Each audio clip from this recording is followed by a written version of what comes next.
ঘন্টার হরতাল, গণতন্ত্র পুনরুদ্ধারের সংগ্রামে আগামীকাল 12 ঘন্টার হরতাল, লাল ঝান্ডার উপর আক্রমণের প্রতিবাদে আগামীকাল 12 ঘন্টার হরতাল।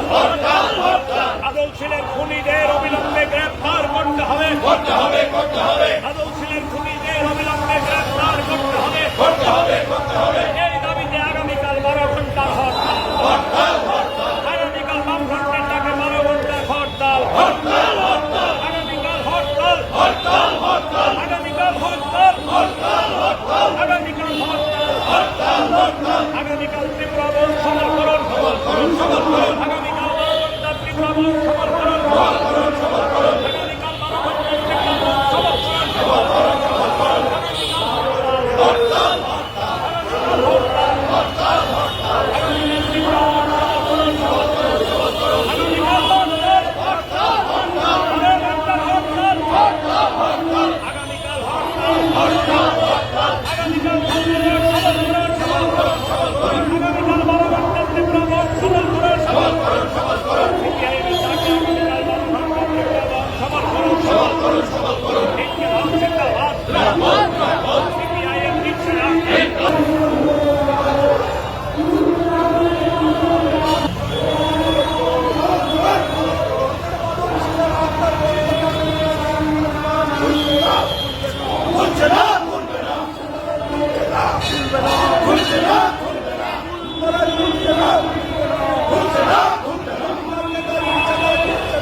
Hi!